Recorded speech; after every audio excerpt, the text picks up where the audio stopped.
Magandang umaga mga kahuan, narito na ating ulat panahon ngayong araw sa Pilipinas.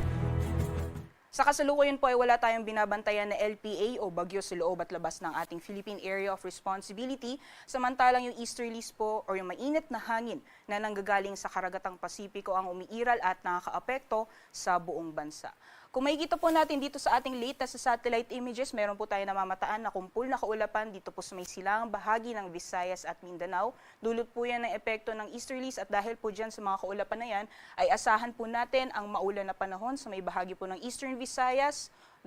some parts ng Mindanao, gayon din dito sa may Bicol region. Samantalang sa Metro Manila, pati na rin po sa nalalabing bahagi ng ating bansa, magiging maaliwalas po yung panahon ngayong araw pero may mga posibilidad pa rin na mga panandalian o mga biglaang buhos ng ulan dulot po ng mga localized o mga isolated na thunderstorms. Sa mga susunod na araw, inaasahan po natin na mas magiging madalas yung mga afternoon rain showers or thunderstorms, especially po dito sa may Mindanao area, at magpapatuloy pa rin yung mainit na panahon sa nalalabing bahagi ng ating bansa. Mas madalas lamang po yung mga isolated na thunderstorms, especially sa may eastern sections ng Bicol region, or dyan po sa may Bicol region, pati na rin po dyan sa may Eastern Visayas. For now po, for the next 2 to 3 days, wala naman po tayo namamataan na LPA o bagyo na posible pong makaapekto sa anumang bahagi ng ating bansa. So magiging ilagay po ng panahon ngayong araw dito sa Luzon, dulot po ng epekto nitong easterlies ay asahan po natin ang maulan na panahon ngayong araw dito po sa may Bicol region, at pagdating po sa hapon, mataas po yung posibilidad na magiging maulan din sa 4 parts ng Mimaropa, dyan po sa Mindoro, Marinduque at Romblon. And dito naman po sa nalalabing bahagi ng Luzon area for Metro Manila and the rest of Luzon, asahan po natin ang mainit na panahon ngayong araw, especially pagdating ng tanghali, at kung may mga pagulan man, ay panandalian lamang po ito ng mga pagbuhos ng ulan dulot po ng mga isolated na thunderstorms.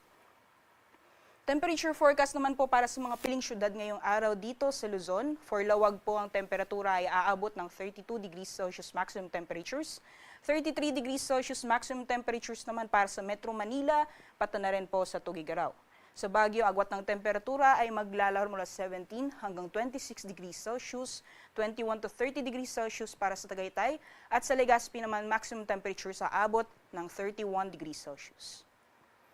Sa nalalabing bahagi naman po ng ating bansa for Palawan, Visayas at Mindanao, gaya pong nakita natin kanina, dahil po sa easterlies, may posibilidad o magiging maulan po ang panahon sa may bahagi po ng Eastern Visayas, Caraga, pati na rin po sa may Davao Oriental. At pagdating naman po ng hapon, mataas po yung possibility ng mga isolated na thunderstorms, especially po sa may Mindanao, pati na rin dito sa may Western Visayas. Possible din magiging makulimlang mga panahon dito sa may Central Visayas at Negros Island region pagdating po ng hapon.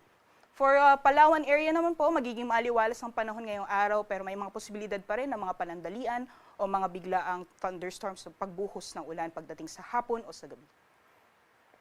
Temperature forecast naman po para sa mga piling syudad dito po sa Palawan, maximum temperatures po natin for Kalayaan Islands at Puerto Princesa, aabot ng 32 degrees Celsius, para naman sa Iloilo 32 degrees Celsius maximum temperatures, 31 degrees Celsius para sa Metro Cebu, at sa Tacloban naman aabot ng 30 degrees Celsius. For Mindanao area naman po, yung Zamboanga, agwat ng temperatura ay maglalaro mula 24 hanggang 33 degrees Celsius, 24 to 31 sa Cagayan de Oro at 24 to 32 degrees Celsius naman para sa Metro Davao.